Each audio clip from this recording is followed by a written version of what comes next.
Untuk memulai kegiatan pagi ini, waktu dan kamera silakan kepada Mas Noval.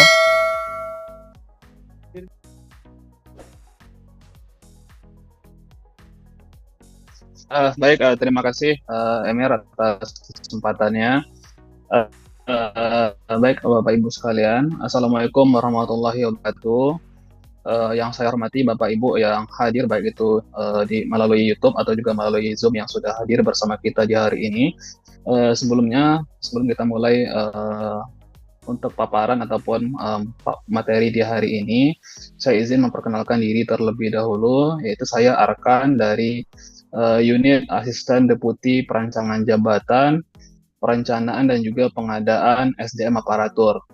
Yang mana di hari ini saya akan coba menjelaskan ataupun memaparkan materi terkait dengan kebutuhan ASN di tahun 2024.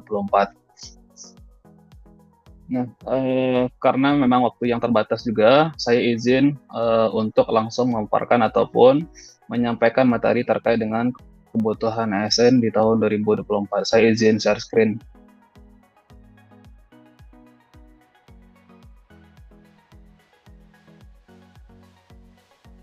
Mungkin sudah kelihatan ya, Mir, ya, untuk paparannya? Sudah Mas, sudah kelihatan. Berbicara kebutuhan ASN di tahun 2024, tentu kita perlu mengetahui terlebih dahulu terkait dengan profil ASN yang ada saat ini. Nah, berdasarkan data yang kami miliki, yaitu per 31 Desember tahun 2023, itu jumlah ASN yang ada saat ini sejumlah 4.465.768 ASN. Yang terdiri komposisinya itu yang paling banyak yaitu PNS jumlah 84%, kemudian diikuti P3K sejumlah 16%.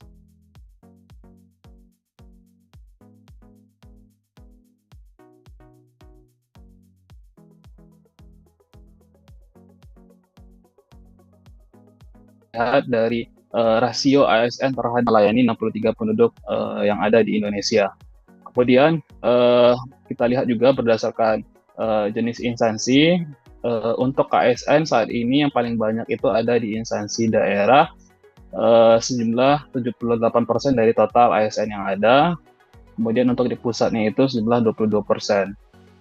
Kemudian untuk jenjang pendidikan, itu berada yang paling banyaknya itu di jenjang sarjana yang sejumlah 73%, kemudian diikuti oleh diploma 14%, kemudian juga diikuti untuk jenjang pendidikan SMA 13%. Kemudian untuk kalau kita lihat dari sisi jenis kelamin ataupun gender, itu saat ini ASN yang ada didominasi oleh wanita sebanyak 56%, kemudian untuk prianya itu ada 44%. Jadi kalau kita lihat dari jenis kelamin ataupun gender, memang saat ini didominasi oleh wanita begitu.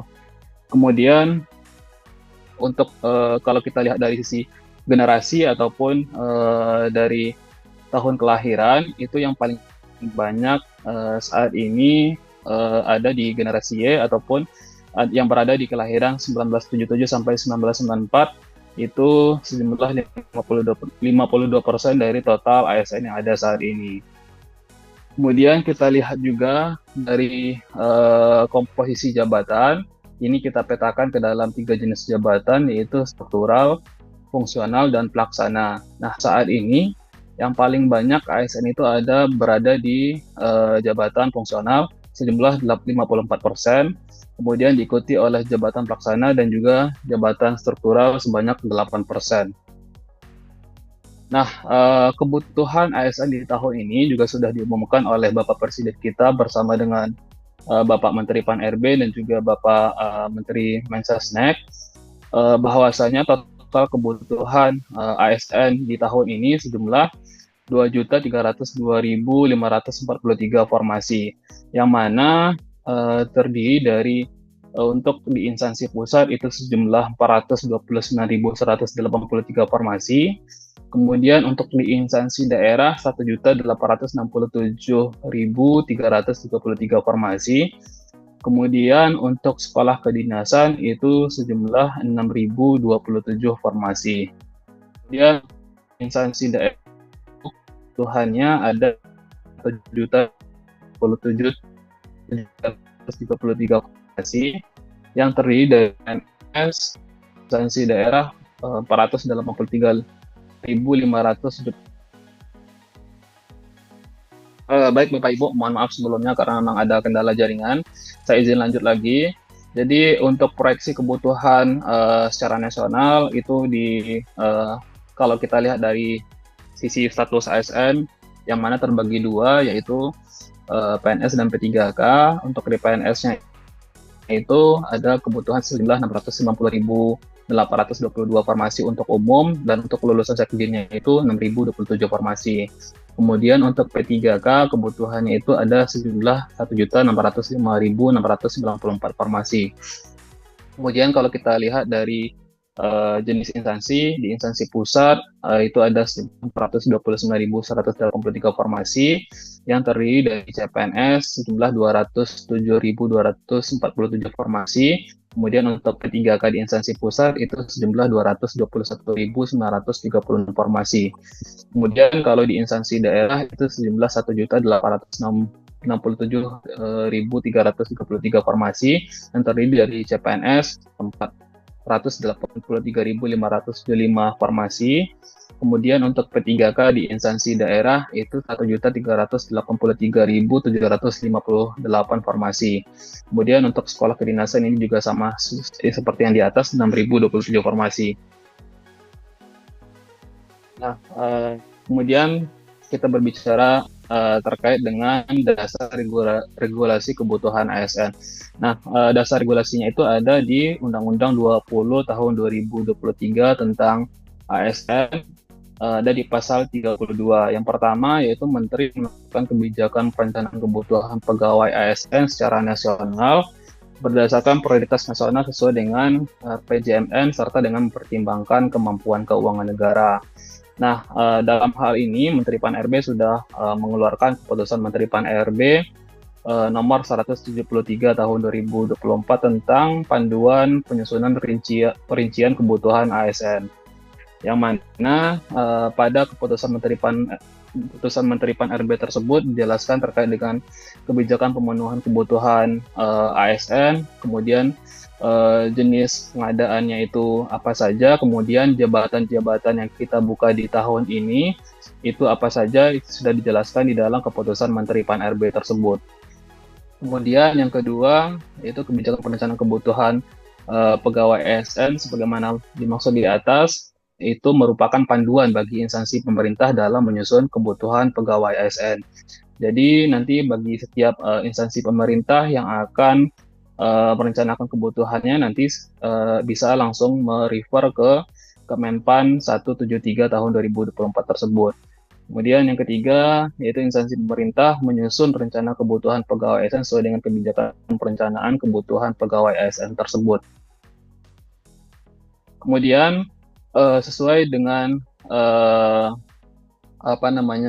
ketentuan di Undang-Undang 20 tahun 2023 di pasal 32, dan juga kita melihat perkembangan yang ada saat ini untuk arah kebijakan pengadaan CASN di tahun ini, kita fokus ke 4 poin. Yang pertama yaitu tentunya kita saat ini kita masih fokus pada pelayanan dasar, yaitu khususnya tenaga guru dan juga tenaga kesehatan, karena memang demand untuk permintaan ataupun untuk kebutuhan guru dan juga kesehatan ini masih sangat tinggi.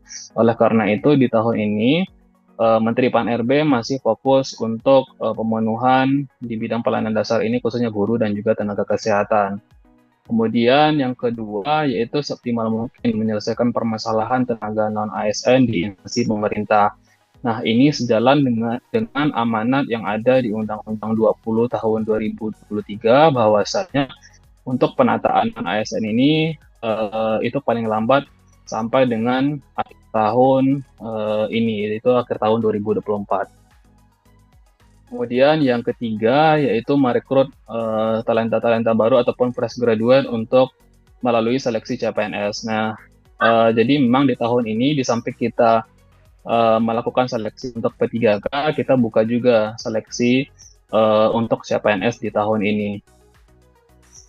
Kemudian arah kebijakan yang keempat yaitu mengurangi sedapat mungkin rekrutmen jabatan-jabatan yang terdampak oleh transformasi digital. Jadi kita sama-sama mengetahui juga bahwasanya memang perkembangan teknologi dan juga transformasi digital saat ini memang sangat-sangat masif. Oleh karena itu, dari perkembangan teknologi dan juga transformasi digital yang sudah dan sedang dilakukan, memang nantinya akan banyak jabatan-jabatan yang terdampak dari perkembangan teknologi ini, khususnya yaitu jabatan-jabatan pelaksana.